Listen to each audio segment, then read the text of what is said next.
Hello भाई, नमस्ते। कैसे हैं सभी? स्वागत करता हूं आपके अपने YouTube चैनल मैथ्स पढ़ले पर। आज मैं आपके लिए लेके आया हूं एसएससी सीपीओ के लिए मॉक टेस्ट, जो कि आपके आने वाले पेपर में आपको काफ़ी ज़्यादा हेल्पफुल रहने वाला है।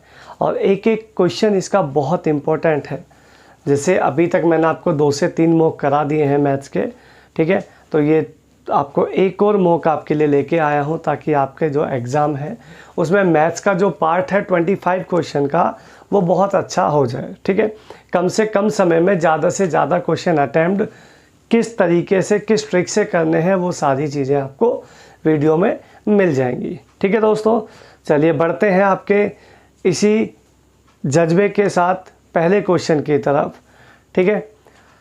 अच्छा, इसमें एक चीज़ और काम कर सकते हैं आप, जो आपका वीडियो अगर आपको अच्छी लगती है तो वीडियो को लाइक कर सकते हैं, शेयर कर सकते हैं, सब्सक्राइब कर सकते हैं चैनल को, ठीक है दोस्तों। चलिए, आज का पहला क्वेश्चन मैंने लिया है इस मॉक का। देखिएगा, बड़ा अच्छा क्वेश्चन है ये। क्वेश्चन कहता है किसी लोहखंड 1.5 मीटर व्यास तथा 4.2 मीटर लंबाई वाले बेलन के रूप में है, ठीक है, सिलेंड्रिकल है। खंड को बेलनाकार एक छड़ के रूप में बनाया जाता है, ठीक है, जिसका जो है 5 सेंटीमीटर वाला वर्ग प्रतिच्छेद हो। तो छड़ की लंबाई बतानी है। देखो भाई, इसमें आपको ये जो साइड है ये बेलन है, यानी वॉल्यूम बराबर वॉल्यूम आपने रखना है, ठीक है। वॉल्यूम रखते हैं, ज़रा पहले इसको निकालते हैं। ये बनेगा आपका जो वॉल्यूम होता है सिलेंडर का, वो होता है पाई आर स्क्वायर एच, है भाई। तो पाई मतलब 22 पाई की वैल्यू। आर इसमें डायमीटर है 1.5।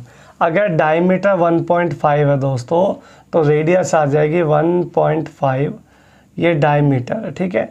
रेडियस आ जाएगी ये, अपॉन में लगाओगे 0, 5 तिया 15, 5 चौक 20, ठीक है। रेडियस आ जाएगी ये। तो पाई आर का स्क्वायर इंटू एच है इसमें 4.2, बराबर रख दो जो चीज़ आप बना रहे हो। बना क्या रहे हैं? एक छड़ के रूप में इसको बनाया जाता है, ठीक है, जो 5 सेंटीमीटर भुजा वाला प्रतिच्छेद करता है, उसकी लंबाई चाहिए। तो एक स्क्वायर शेप है, तो स्क्वायर का एरिया होता है L इंटू बी, यानी स्क्वायर एक तरीके से ये मान लो ना आप कि जैसे वर्ग है, नॉर्मली वही है, तो उसके सेंटीमीटर भुजा वाला वर्ग को प्रतिच्छेद करता है। छड़ की लंबाई चाहिए, तो लंबाई चाहिए तो लगाओ ज़रा, ये हो जाएगा 5 पाई आर स्क्वायर। सेंटीमीटर को मीटर बना रहे हैं, देख लीजिएगा। और इंटू में आ जाएगी आपकी लेंथ, यहाँ से निकल के आ जाएगी लंबाई। क्लियर दोस्तों? तो ये छड़ की लंबाई आपको यहाँ से आ जाएगी। इसको पॉइंट हटा के यहाँ पे 0 लगा लीजिएगा, ठीक है। 0 से 0 कैंसिल आउट कर लो। और क्या कर सकते हो, 7 6 42 कैंसिल आउट हो जाएगा। 2 से काटोगे 3 बार, 2 से काट गया, ये 2 से कटेगा, ये 11 बार, ठीक है भाई। 4 से काट लो इसको 25 बार, 5 पंजे 25 से 25 कैंसिल आउट हो गया। 3 तिया 9 तिया 27, 27 गुणा 11 अगर करोगे तो 297 और एक 0 ये रहा। यही इसकी लंबाई निकल के आ जाएगी आपकी 2970। 2970 अगर ऑप्शन में ढूंढते हैं, मीटर में आपको ये आंसर मिलने वाला है, ठीक है। तो 297 मीटर आपका आंसर आ जाएगा। ऑप्शन नंबर ए की तरफ आप यहाँ पे जा सकते हैं, ठीक है। बहुत अच्छा सवाल है ये, तो इस तरीके से आप इसको करिएगा, बहुत आसानी से समझ में आपको आ जाएगा।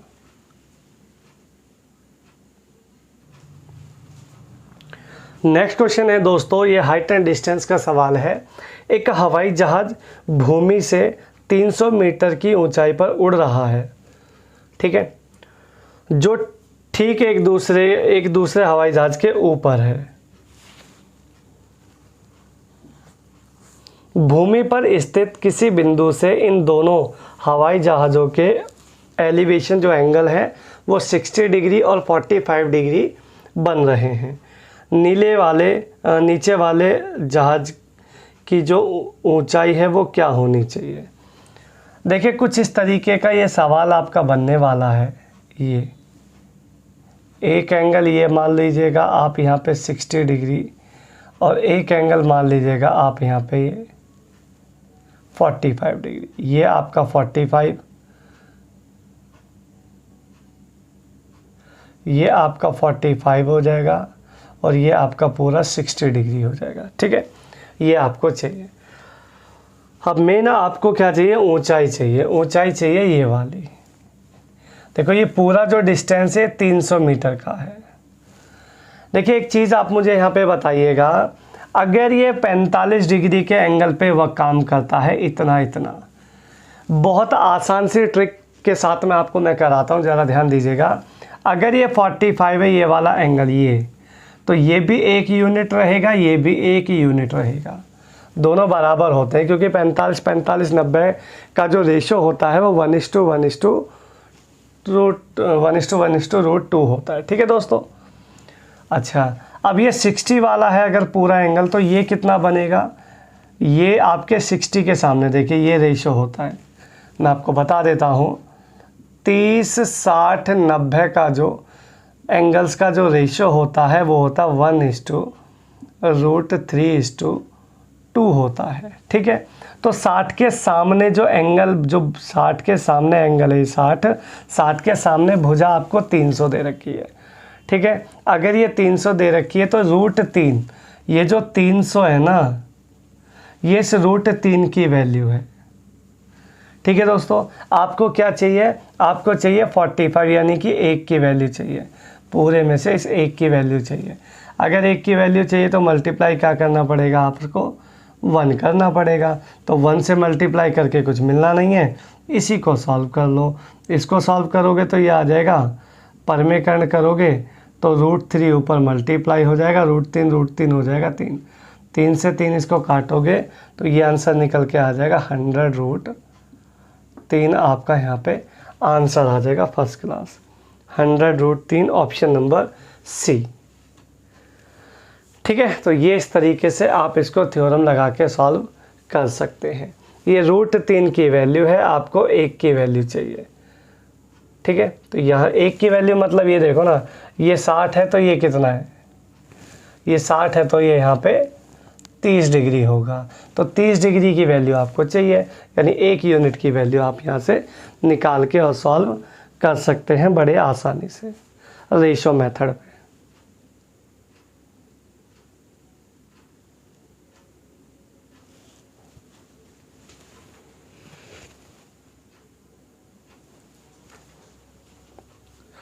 नेक्स्ट क्वेश्चन दोस्तों पार्टनरशिप का है। देखिएगा जरा किस तरीके से करेंगे आप इसको। ए तथा बी एक व्यवसाय में हिस्सेदार हैं। ए ने 15 महीने तक कुल पूंजी का 1/4 हिस्सा निवेश किया है। बी को लाभ का 2/3 हिस्सा प्राप्त हुआ है। तो ज्ञात करना है कि बी की जो पूंजी है वो कितने महीने तक लगी रही बिजनेस में। ठीक है, ज़रा इसको थोड़ा सेटअप बनाते हैं। देखिए ये ए है यहाँ पे, ये आपका बी है। कहता है ए ने कुल पूंजी का 1/4 लगाया है। आप मुझे बताओ, अगर ए ने 1/4 लगाया है, 1 लगाया है, तो बी ने कितना लगाया होगा दोस्तों, बी ने लगाया होगा 3। कुल पूंजी का 1/4, अगर 1/4 इसने लगाया तो 3/4 इसने लगाया होगा बी ने, तो बी का जो रेशो आएगा वो 1:3 आ जाएगा। ठीक है दोस्तों। अच्छा, आगे कहता है बी का जो प्रॉफिट है, बी का जो प्रॉफिट है वो 2/3 है, मतलब 3 में से 2 हिस्से बी का प्रॉफिट है। तो आप कहोगे 1 हिस्सा जो है वो ए का रहा होगा, है ना। अब ये टोटल, ये पूंजी इनका पैसा है जो लगाया था, ये प्रॉफिट है। यहाँ से इसको सॉल्व कर लो। देखो ए ने लगाया 1 रुपया 15 महीने के लिए, बी ने लगाए 3 रुपये पता नहीं कितने महीने के लिए, ये कोई कुछ नहीं पता। बराबर जो प्रॉफिट हुआ है दोनों का, ए और बी का 1:2 यानी 1/2 है। ठीक है, ए का ये रहा मामला इधर और बी का मामला इधर ये रहा। इसको कैलकुलेट करेंगे तो 3 पंजे 15 आ जाएगा, 5 दूनी 10, यानी यहाँ से तुम्हें पता लग जाएगा बी ने कितने महीने पैसा लगाया अपना, 10 महीना। ठीक है, तो 10 महीने आपके यहाँ पे आंसर आ जाएगा। ये बहुत इम्पोर्टेंट सवाल है आपका। ठीक है दोस्तों, एग्ज़ाम में आजकल पार्टनरशिप के काफ़ी क्वेश्चन देखे जा रहे हैं, CGL में भी काफ़ी आए थे, CHSL में भी। ठीक है, तो अच्छे से करके जाना। थोड़ा सा यूनिक क्वेश्चन है लेकिन ज़बरदस्त क्वेश्चन है, अल्टीमेट एकदम।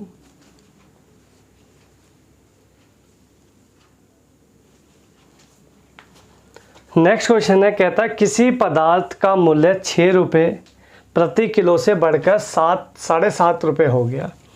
ठीक है, हो गया तो कह रहा है उस पर होने वाले पहले खर्च को ना बढ़ाया जाए तो खपत को कितने प्रतिशत कम करना पड़ेगा।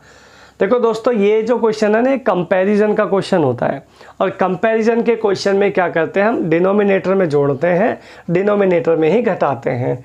तो सबसे पहले हम ये देखेंगे कि कितनी % की वृद्धि हो रही है।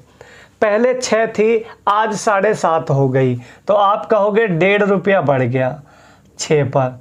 है भाई, पॉइंट हटा के 0, 15 एकम 15, 15 चौके 60, 1/4 की वृद्धि हो रही है। 1/4 की वृद्धि हो रही है तो वृद्धि होकर हो जाएगा 1/5। ठीक है, अगर 1/4 बढ़ेगा तो 1/5 हो जाएगा दोस्तों। 1/5 होता है 20%। 20% इसका राइट आंसर आ जाएगा। तो कंपेयर मेथड का बड़ा अल्टीमेट ये सवाल आपके सामने है, बहुत प्यारा सा सवाल है आपके लिए। ठीक है, तो आराम से इसको करना।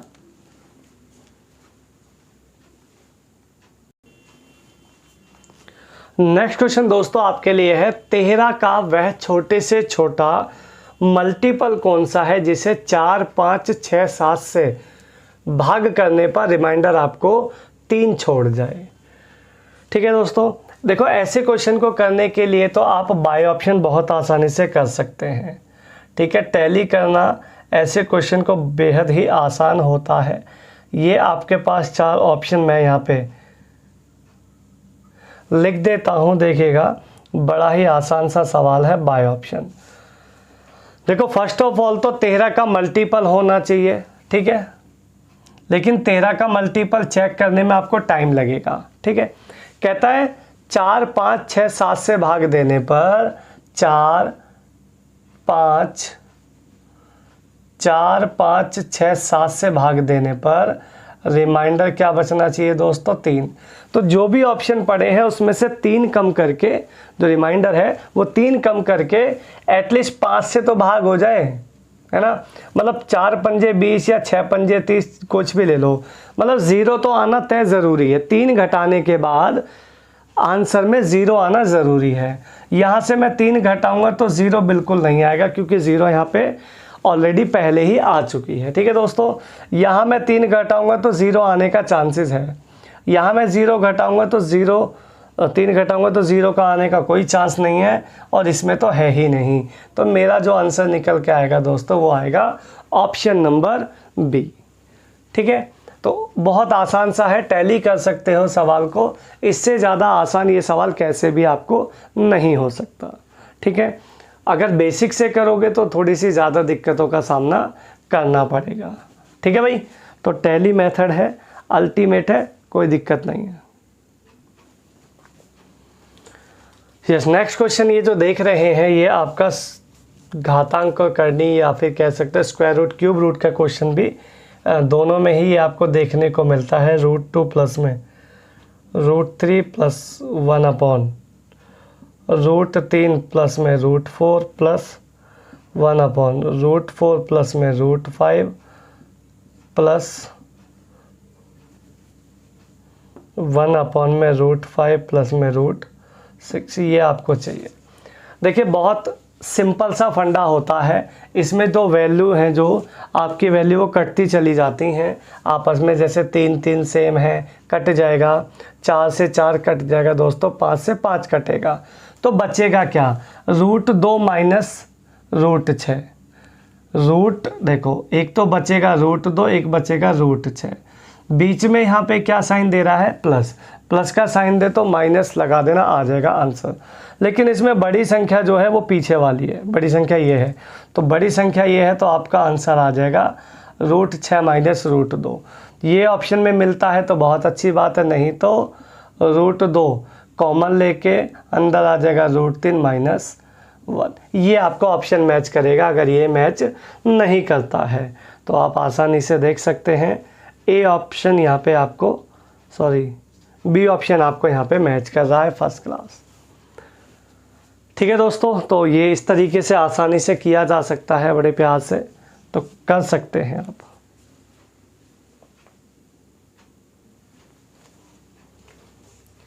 बढ़ते हैं आपके नेक्स्ट मज़ेदार सवाल की तरफ। कहता है ट्रायंगल ABC का केंद्रक शीर्ष A से 8 सेंटीमीटर दूर है।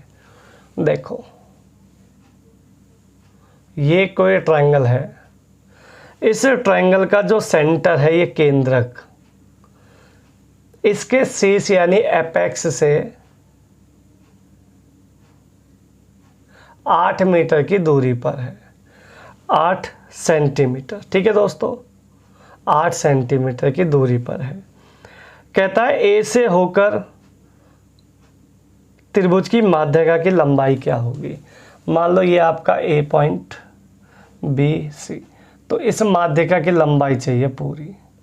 तो आप मुझे एक बात बताइए, ये जो यहाँ पे रेडियस है ये वाली, ये तो ये तो रेडियस होती है भाई, R होती है। इस माध्यिका में 3 हिस्से होते हैं, अगर 3 हिस्से होते हैं तो तीनों बराबर बराबर होते हैं। अगर ये 8 हैं और 8 में 2 हिस्से बराबर बराबर हैं तो एक हिस्सा 4 का है, दूसरा हिस्सा भी 4 का है, तो तीसरा हिस्सा भी इसमें 4 के बराबर होता है। ठीक है, ये आप बहुत अच्छे से जानते हैं।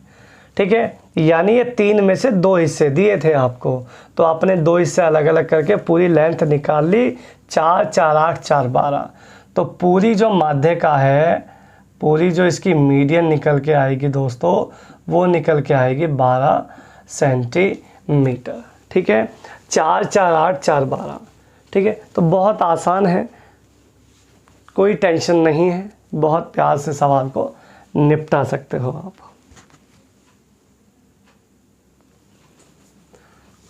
अगला क्वेश्चन दोस्तों आपके लिए है। कहता है यदि एक समकोण त्रिभुज का क्षेत्रफल A और B एक ऐसी भुजा है जिस पर समकोण है, मतलब बेस है ये, ठीक है, तो कर्ण पर शीर्ष लंब की लंबाई क्या होगी।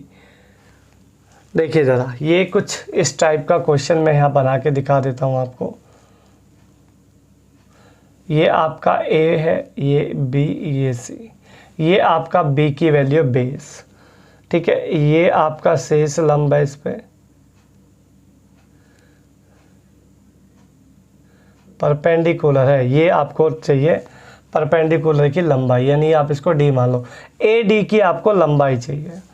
अच्छा, A और D की लंबाई निकालने के लिए भी देखो ऑप्शन इसमें क्या क्या खतरनाक है, तो इसको निकालने के लिए आपको ये AC का होना बहुत ज़रूरी है।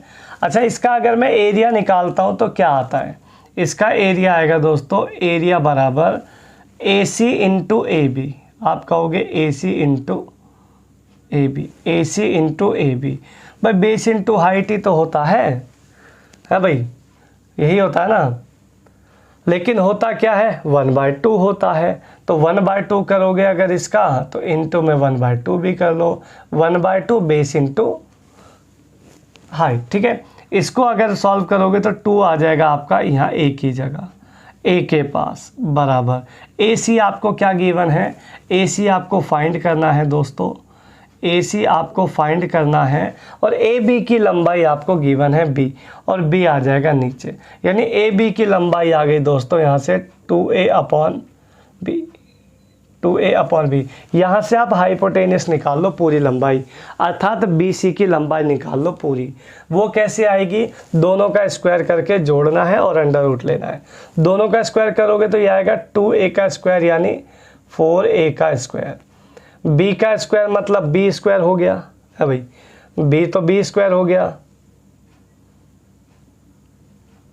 अपॉन में ये हो जाएगा B स्क्वायर, अपॉन में हो जाएगा ये ये वाला बी स्क्वायर, और बी स्क्वायर इसके साथ जब एलसीएम लेके सॉल्व करोगे तो ये पूरा एक फॉर्म बन जाएगा, ये वाला। यहाँ पे आ जाएगा 4 और यहाँ पे आ जाएगा ये अंडर रूट में, और नीचे आ जाएगा केवल बी का जो स्क्वायर लगेगा वो अंडर रूट लेके बाहर आ जाएगा। ये आपकी हाइपोटेनियस की लंबाई हो गई। ठीक है, अब यहाँ से ये लंबाई कैसे आएगी, ये इस पे परपेंडिकुलर है, तो परपेंडिकुलर को मीडियन नहीं बोला करते। ठीक है, मीडियन होता तो हाफ हो जाता, बट ये मीडियन नहीं है ये। ठीक है, परपेंडिकुलर है। परपेंडिकुलर कैसे निकालते हैं, देखो परपेंडिकुलर, देखो एरिया निकालने का जुगाड़ क्या होता है।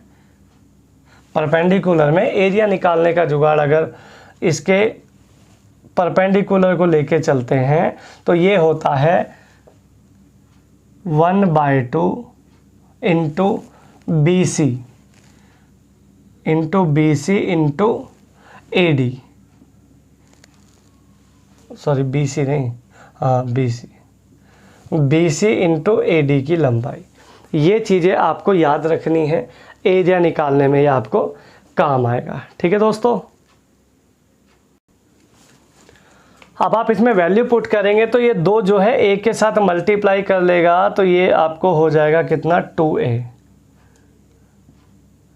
बराबर ये हो जाएगा बी सी की वैल्यू है ये, तो बी सी की जो ये वाली वैल्यू है ये आ जाएगा आपका अंडर रूट में 4a² प्लस में b का 4 अपॉन में b बराबर ए सी। बी के साथ में भी ये मल्टीप्लाई करेगा, ये क्रॉस आपको ए सी चाहिए ना भाई, ए सी नहीं ए डी बनेगा भाई, A D B C upon A D. ठीक है, तो ये जो बी है इसके साथ मल्टीप्लाई करेगा तो ये आ जाएगा 2ab अपॉन अंडर रूट में 4a² प्लस में b की पावर 4 बराबर ए डी की लंबाई। यानी यही आपका परपेंडिकुलर की लंबाई आ गई है यहाँ पे 2ab अपॉन में अंडर रूट में 4a² प्लस में b⁴।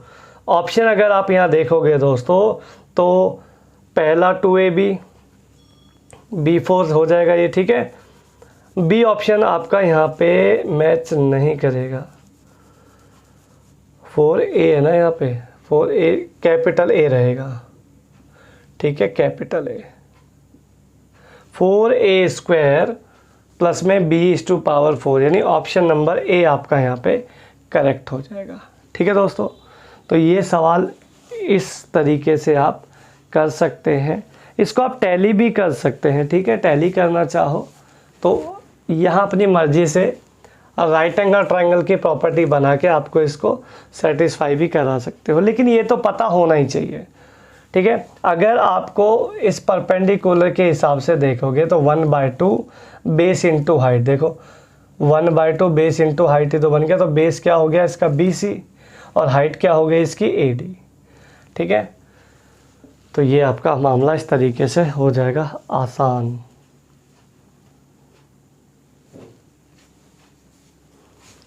बढ़ते हैं आपके नेक्स्ट क्वेश्चन की तरफ। कहता है किसी धनराशि पर साधारण ब्याज मूलधन का 1/9 है और ब्याज की अवधि उसकी वार्षिक दर प्रतिशत के बराबर है, तो आपको रेट ऑफ इंटरेस्ट चाहिए। देखिए इसमें डायरेक्ट इसका शॉर्टकट होता है, अगर 1/9 मूलधन है और रेट ऑफ इंटरेस्ट और टाइम बराबर अगर आपको दोस्तों मिल जाता है तो आप इसका अंडर रूट लीजिएगा डायरेक्ट 1/3, अपनी तरफ से एक 0 लगाओ और आंसर पाओ। 3 सही 1/3% आपका रेट ऑफ इंटरेस्ट आएगा। अच्छा, रेट ऑफ इंटरेस्ट भी यही रहेगा और टाइम भी यही रहेगा, दोनों चीज़ें यही रहेंगी क्योंकि R और T यहाँ पे इक्वल है। तो ये सवाल आप बहुत आसान से कर सकते हैं। ठीक है, कोई ज़्यादा परेशानी वाली इसमें बात नहीं है।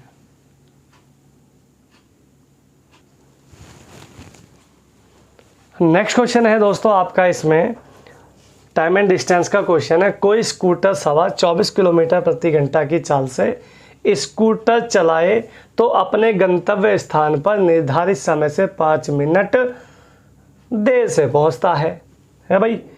अगर वो 30 किलोमीटर प्रति घंटा की चाल से स्कूटर चलाता है तो उसको लगते हैं 4 मिनट। तो गंतव्य स्थान पर पहुंच जाता, ठीक है। तो उसके प्रारंभिक स्थान से गंतव्य स्थान तक की डिस्टेंस कितनी होगी।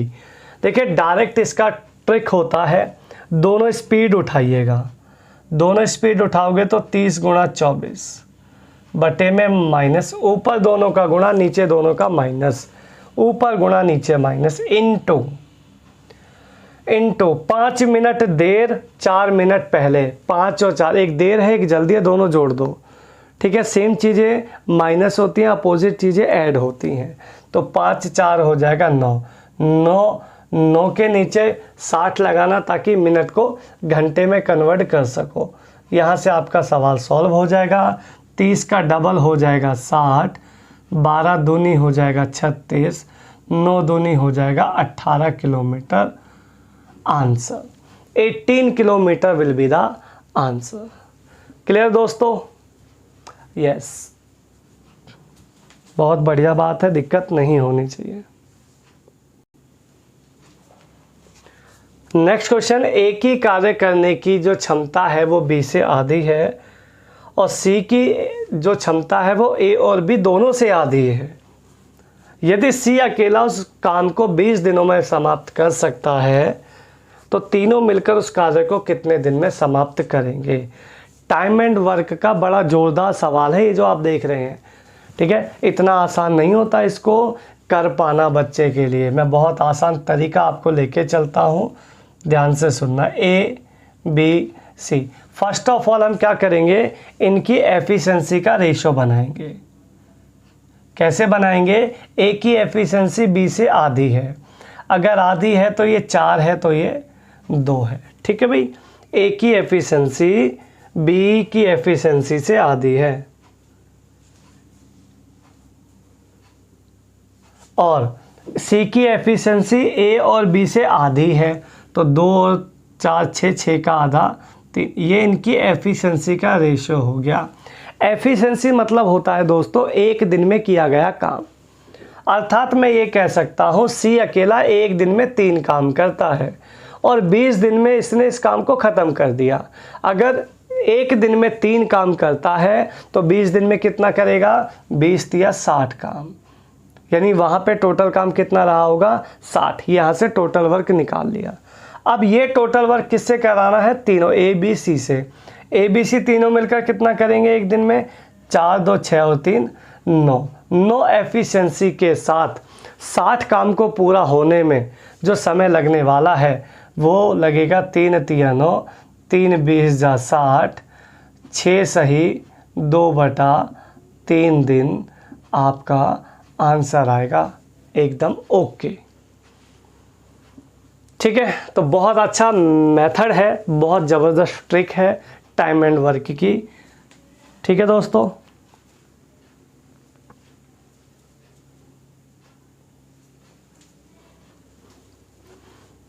सेशन अगर आपको दोस्तों अच्छा लग रहा है तो वीडियो को लाइक शेयर सब्सक्राइब चैनल को करते रहें, ठीक है। और कमेंट भी किया करें ताकि मुझे पता चले कि किस तरीके का, कहाँ पे चीज़ें दिक्कत कर रही हैं आपको, कहाँ पे मज़ा आ रहा है चीज़ों में, तो वो बहुत ज़रूरी पता मुझे करना पड़ता है, ठीक है। तो आप ज़रूर मुझे कमेंट किया करें।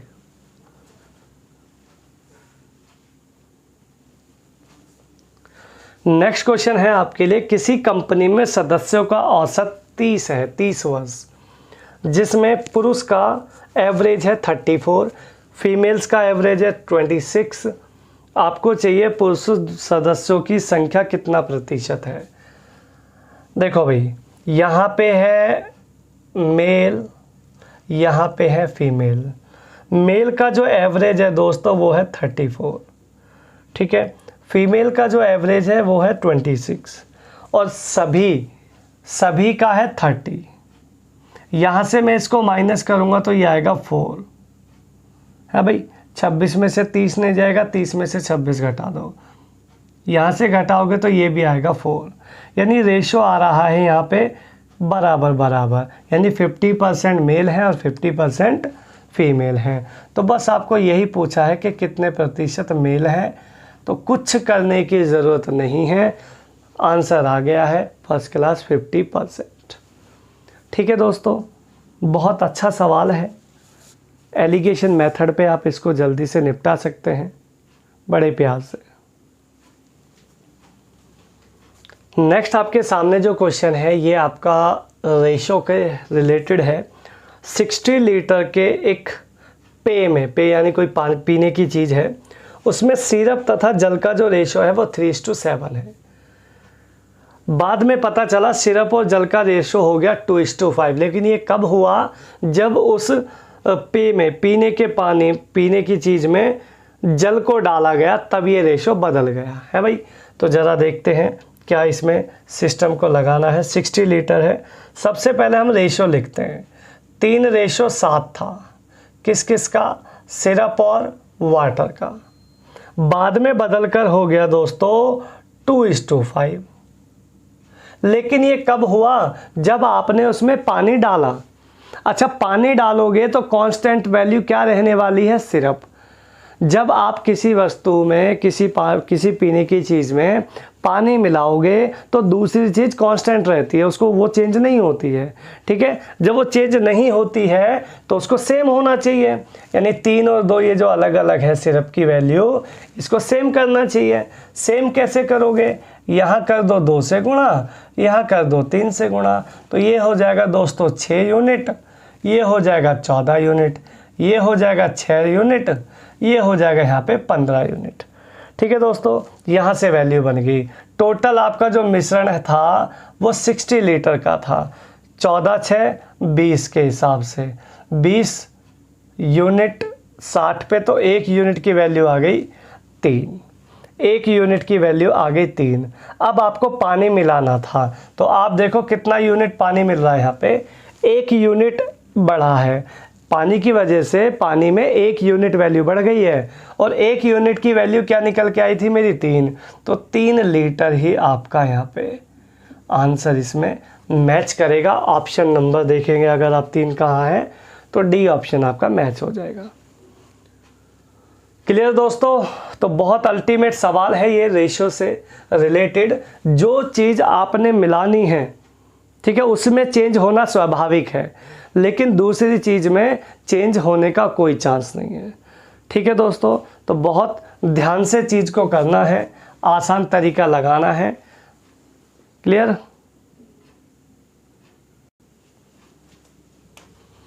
बढ़ते हैं दोस्तों नेक्स्ट आपके सवाल की तरफ। कहता है किसी वस्तु को 2850 रुपये में बेचने से एक दुकानदार को 14% का लाभ होता है।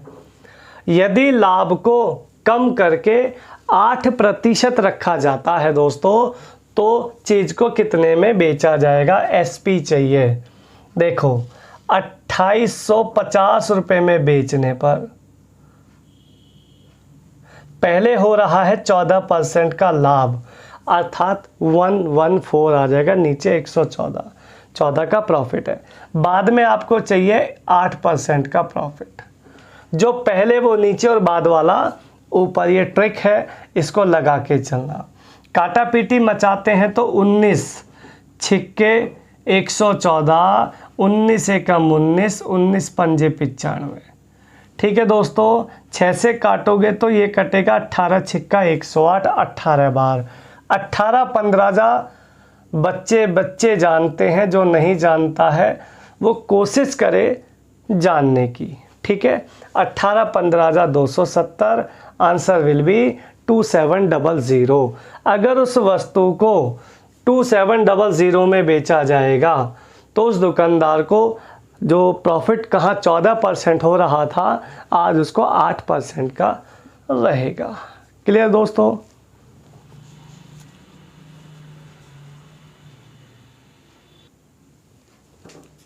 अगला क्वेश्चन है, एक समबाहु त्रिभुज की आंतरिक त्रिज्या 3 सेंटीमीटर है। ये एक कोई इक्विलेटर ट्रायंगल है। इसकी इन रेडियस, ऐसे मान के चलो ये आपका एक सर्कल है, इसकी इन रेडियस 3 सेंटीमीटर है, इन रेडियस। क्लियर? इसकी माध्यिका चाहिए दोस्तों। अभी तो मेरी बात हुई थी इस बारे में, अभी थोड़ी देर पहले तो आया ही था। ये रेडियस अकेली है 3, तो अगले वाली भी 3 होगी और उससे अगली भी 3 होगी।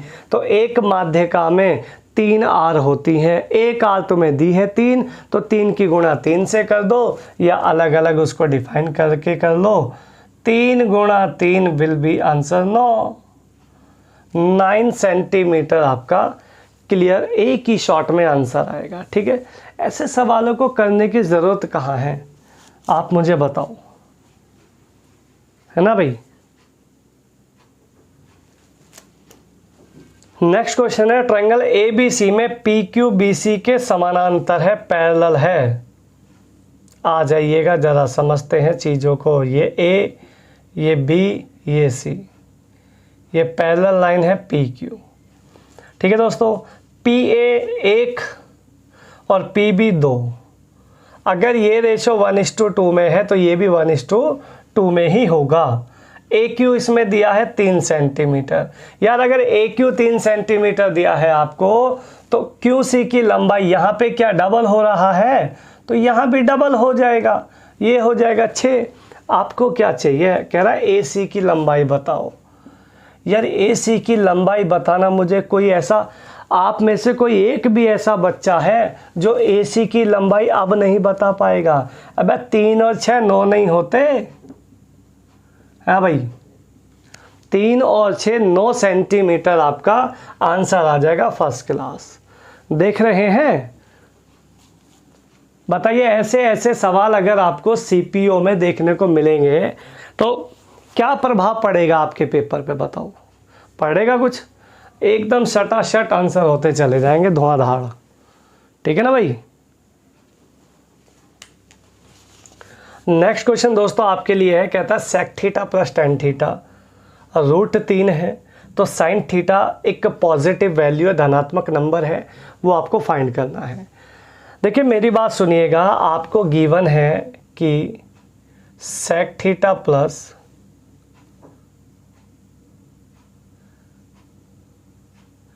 Ten theta equals to √3।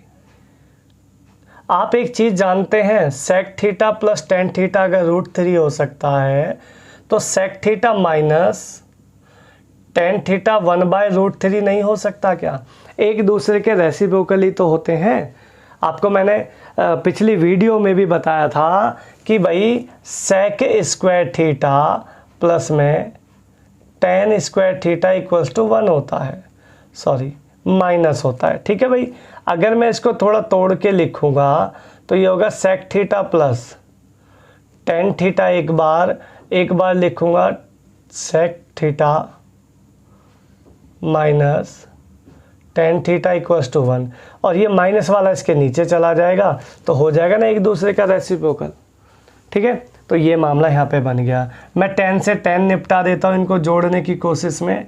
Sec theta हो जाएगा दोस्तों 2 सेक थीटा बराबर, इन दोनों को जोड़ेंगे तो √3 यानी 3 यानी 4/√3 बन जाएगा। ये इन दोनों को ऐड करने पर आएगा, ये 2 से इसको मैं काटूंगा तो ये आएगा 2/3।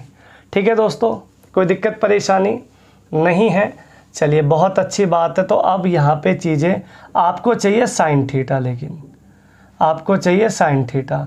साइन थीटा के लिए एक काम कर लो, ये बना लो पाइथागोरस ट्रिपलेट लगाते हैं ज़रा। ठीक है, आप ये सभी जानते हैं BPB HHB। ठीक है, तो सेक बराबर क्या होता है H/B। H मतलब √3 और B मतलब 2, तो ये कितना आ जाएगा 3 - 2। अभी बेस है ना, 3 का स्क्वायर 2, 3 का स्क्वायर √3 का स्क्वायर कितना हो जाएगा, √3 का स्क्वायर 3 और 2 का स्क्वायर 4, तो ये हो जाएगा 1। ये हो जाएगा यहाँ पे 1, ये 2 ही आएगा ना, पक्की बात है ना भाई। √3 3 और 1 4, 4/4 √3, हाँ ठीक है सेक थीटा। और ये होता है H/B। H/B यानी कि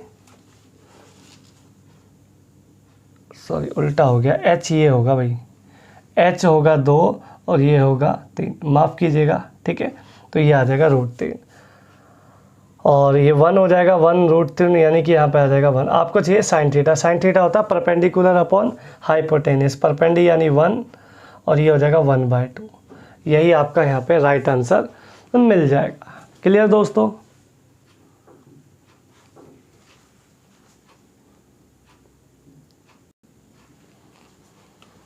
नेक्स्ट क्वेश्चन आपका पाइप और टंकी से क्वेश्चन है, देखिएगा। पाइप ए और बी किसी टंकी को 16 घंटे और 24 घंटे में भर सकते हैं, जबकि भरी टंकी को सी 40 मिनट में खाली कर सकता है। तीनों पाइप एक साथ खोल दिए हैं, लेकिन 10 घंटे के बाद ए को बंद कर दिया है, तो शेष बची टंकी को कितना समय लगेगा भरने में? देखो भाई, ए आपका यहाँ पे है जो है 16, बी यहाँ पे है 24 और सी बराबर है यहाँ पे -40। जो पानी को बाहर निकालेगा दोस्तों, उसको हल्का सा माइनस का साइन देना।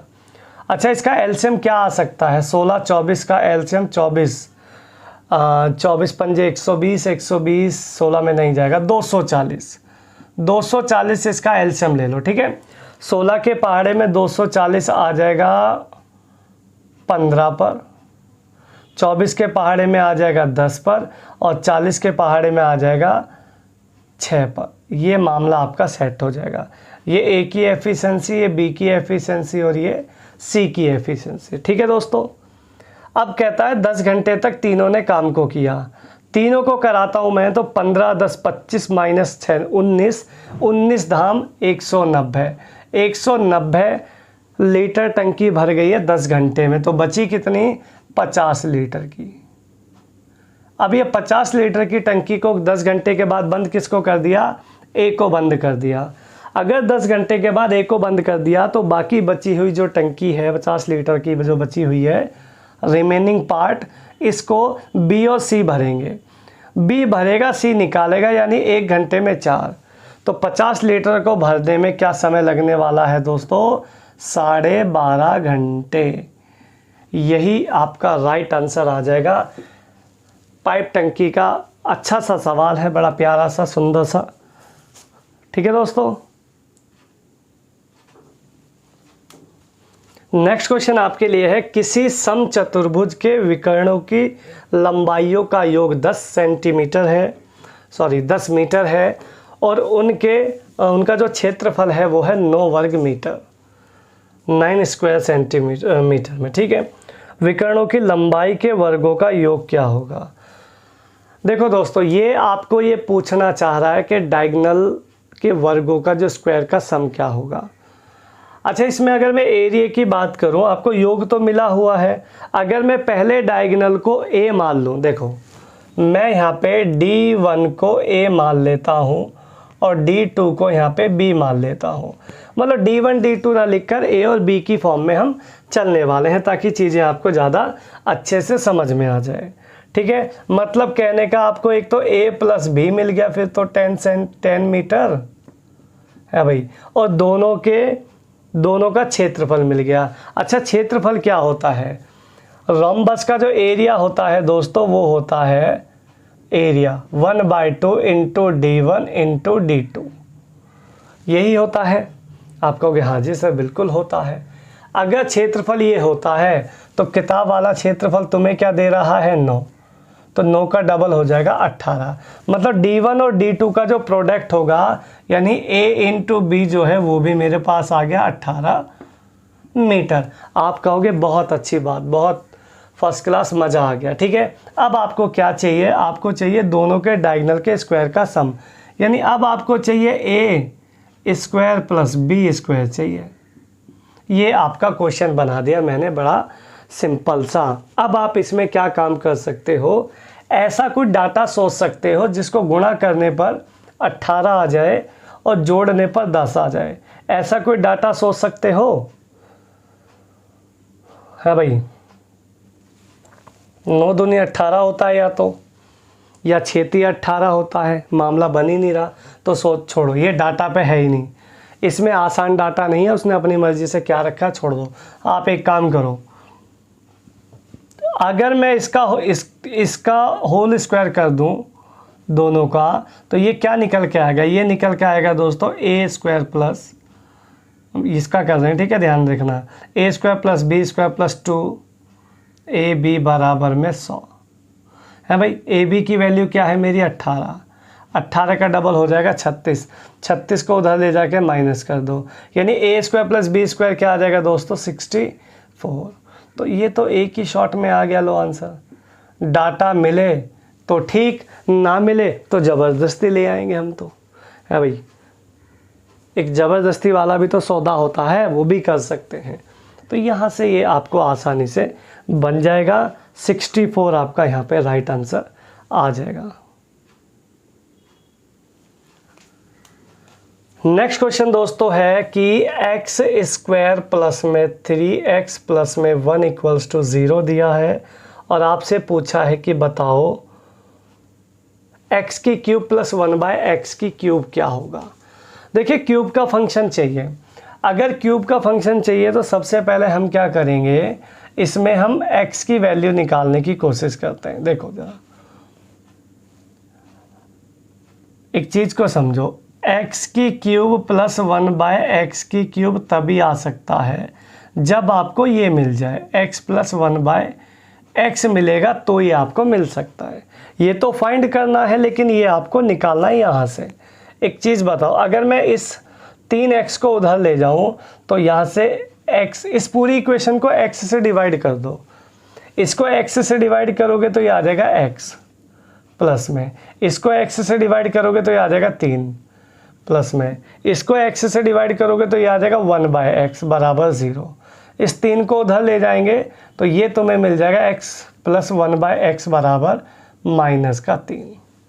ठीक है दोस्तों, अगर ये -3 मिल गया तो अब ये क्यूब वाला फंक्शन निकालने का शॉर्टकट देखो। आपको क्यूब चाहिए, आप इसका क्यूब करें, -3 का क्यूब होता है -27। ठीक है, बीच में क्या साइन दे रहा है प्लस, तो माइनस का साइन लगाओ। ठीक है, अब दोनों का मल्टीप्लाई करो, 3 गुणा 3, -3 गुणा 3 होता है -9 है भाई, माइनस माइनस क्या हो जाएगा प्लस, -27 प्लस में 9, अर्थात आंसर निकल के आ जाएगा -18। ठीक है, तो ये सवाल इस तरीके से चलता है, बड़े आसानी से सॉल्व कर सकते हो। जैसे मान लो एक चीज़ और समझ लो, अगर x प्लस 1/x आपको 5 दिया जाता और x की क्यूब प्लस 1/x की क्यूब पूछ लेता तो मैं 5 का क्यूब कर देता। 5 की क्यूब 125, बीच में साइन प्लस का है तो माइनस कर देंगे, 5 दिया 15 माइनस कर लो, 15 माइनस करते 110 आपका आंसर आ जाता। ठीक है, लेकिन ये तब होता जब, लेकिन यहाँ पे ना माइनस है ऑलरेडी पहले ही, तो थोड़ा सा फंक्शन में चेंज हुआ है जो कि आपको पता नहीं चलेगा, तो थोड़ा सा कैलकुलेशन पे ध्यान रख के करना है।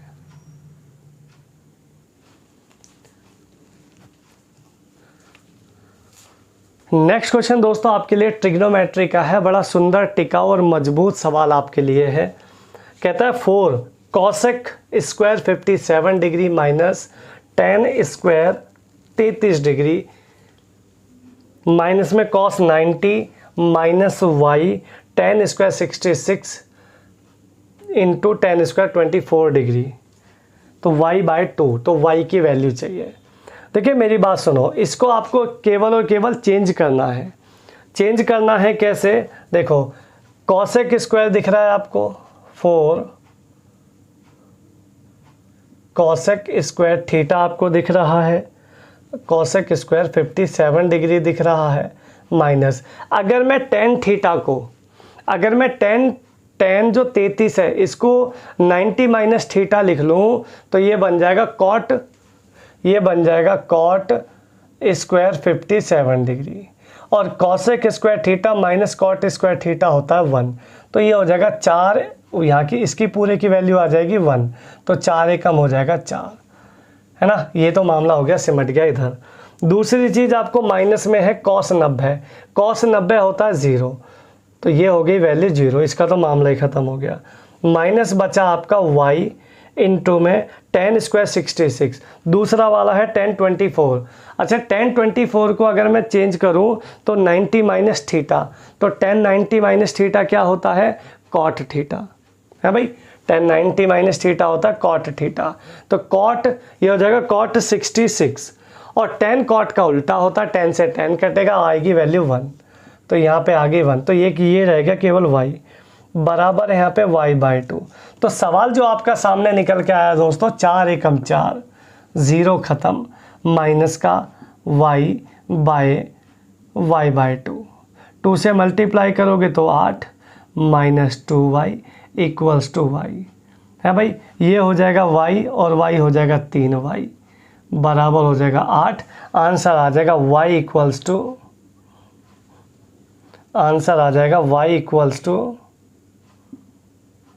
8/3। y इक्वल्स टू आ जाएगा 8/3 आपका आंसर। ठीक है दोस्तों, तो 90 माइनस थीटा पे ये सवाल आपका बना है, केवल चेंज वाला है और कुछ इसमें करने की ज़रूरत नहीं है आप लोगों को।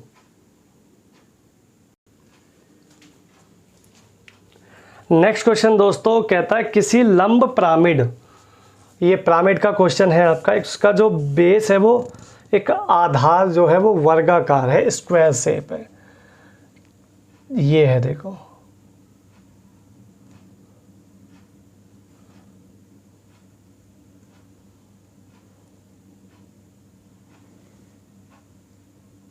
ये इसके वर्टेक्स होते हैं। ठीक है, इनको मिला दिया जाता है ताकि आप इनको निकाल पाए। ठीक है, ये एक पिरामिड की शेप होती है। ठीक है दोस्तों, इसका जो बेस है वो स्क्वायर है। अच्छा, आपको दिया क्या है, आधार का विकर्ण दिया हुआ है, यानी इसका जो बेस है ना, इसका डायगोनल दिया हुआ है, अर्थात ये दिया हुआ है। अगर डायगोनल दिया हुआ है तो आप तो इसकी साइड भी निकाल सकते हो, है भाई। स्क्वायर जो है, स्क्वायर का जो डायगोनल होता है, स्क्वायर का डायगोनल होता है दोस्तों √2a। किताब वाला कह रहा 24 √2 है, √2 से √2 कैंसिल हो गया, साइड निकल के आ गई दोस्तों 24, या इसको लिखने की ज़रूरत नहीं है, डायरेक्ट जो साइड है वो आ गई आपकी 24। कोई दिक्कत परेशानी किसी को ए में? अब ए आपकी आ गई यहाँ पे 24, तो ये जो भुजा है ये 24 है, सारी 24। ठीक है, अब आगे कहता है यदि पिरामिड का वॉल्यूम, पिरामिड का जो वॉल्यूम होता है दोस्तों, वॉल्यूम किताब वाला दे रहा है 17-28, पिरामिड का जो वॉल्यूम दे रहा है वो दे रहा है 17-28, मेरे हिसाब से होता है 1/3 इंटू एरिया ऑफ बेस। मैं लिख देता हूँ आपको ताकि आपको दिक्कत ना रहे कभी भी, इंटू में h बराबर 1728, ये आपको दिया है। अब केवल वैल्यू पुट करनी है, 1/3 एरिया ऑफ बेस, मतलब 24 का स्क्वायर 576 होता है वैसे, बट आप काटा पीटी ज़्यादा मचाओगे इसलिए इसको ऐसे ही रख लो। h आपको निकालनी है, 1728 है ये, 3 से कट गया 8 बार, है भाई, 24 अट्ठे हो गया 192, 192 निम्मे हो गया 1728, h आपका निकल के आ गया दोस्तों 9। ठीक है, 9 मीटर आपका आंसर आ गया, फर्स्ट क्लास। ठीक है, तो पिरामिड का देखो, पिरामिड से जो क्वेश्चन बनता है ना दोस्तों मेंसुरेशन से, वो सिर्फ इसलिए बनता है ताकि आपको फार्मूला देख सके कि आपको फार्मूला लर्न है या नहीं है। तो ए 1/3 पिरामिड का वॉल्यूम का है, 1/3 into area of base into h। ठीक है, तो ये आप लगाना, बड़े आराम से सवाल सॉल्व हो जाएगा। नेक्स्ट क्वेश्चन दोस्तों आपका DI पर है, कहता है यह तालिका 6 वर्षों के दौरान में विभिन्न शोरूमों में बेची गई कारों को दर्शाता है। ए में कितनी बिकी 2011 में, 12 में, 13 में, 14 में, 15 में, 16 में, 6 सालों तक बिकता रहा मामला। बी में कितना बिका शोरूम, सी में कितना बिका, सारा है।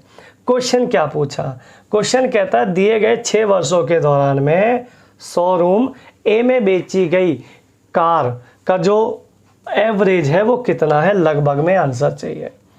देखिए, मैं ए में निकालता हूँ टोटल कितना आएगा। ए में अगर निकालता हूँ तो ए में मेरे पास जो है डाटा एक 500 है 2011 में, 480 है दोस्तों, है भाई, 520 है, 620 है, 650 है और 630 है।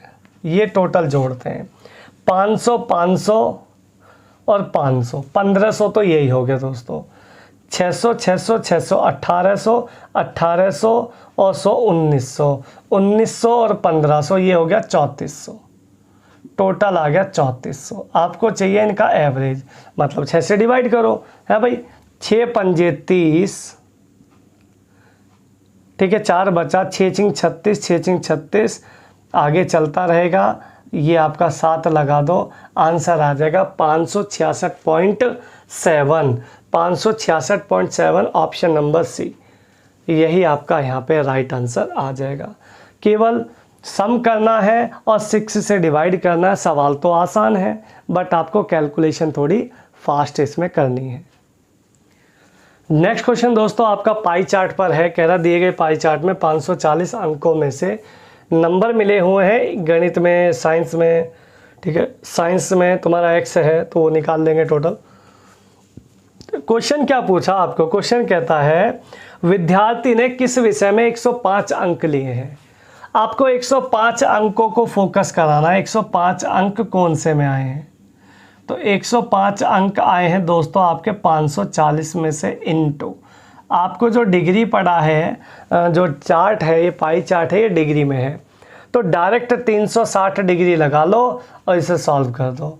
0 से 0, 18 दूनी 36, 18 तिया 54, 3 35 जा 105, 35 दूनी 70 डिग्री, 35 दूनी 70 डिग्री। 70 डिग्री वाला चार्ट ढूंढो कौन सा है? हिंदी। तो हिंदी आपका यहाँ पे राइट आंसर मैच कर जाएगा एकदम फर्स्ट क्लास तरीके से। ठीक है दोस्तों। नेक्स्ट क्वेश्चन फिर से आपका डीआई पर है, देखिएगा। निम्नलिखित स्तंभ यानी ग्राफ में किसी देश के विभिन्न राज्यों के एक वर्ष का चावल तथा गेहूं में जो उत्पादन हुआ है, प्रोडक्शन हुआ है, उसका ग्राफ पर आधारित ये क्वेश्चन है आपका, है ना। तो क्वेश्चन क्या है? कहता है सभी उल्लिखित राज्यों में, जो दिए गए राज्य हैं उनमें चावल तथा गेहूं का न्यूनतम उत्पादन कहाँ है? दोनों का, चावल तथा गेहूं के कुल उत्पादन किस राज्य में न्यूनतम था? सबसे कम वाला किस में है? अगर सबसे कम वाला देखते हो तो दोनों को जोड़ना पड़ेगा। तो पहले वाला जो ए है, ए में तो बहुत ज़्यादा है ऊपर ऊपर। सबसे कम वाले यहाँ पे या तो सी या डी। अगर सी भी देखते हैं तो 4 4 8 जाएगा, 4 4 8 जाएगा। डी देखोगे, सी देखोगे तो 8 और डी देखोगे दोस्तों तो डी में जाएगा आपका 4 और 2 6। तो सबसे न्यूनतम जो है आपका, देखने से पता चल रहा है डी राज्य जो है, डी राज्य में सबसे कम उत्पादन है। डी राज्य में सबसे कम उत्पादन है, यानी आंसर आपका जो निकल के आएगा वो सी निकल के आएगा। ठीक है, तो ये आपका ग्राफ पे क्वेश्चन है। ठीक है दोस्तों।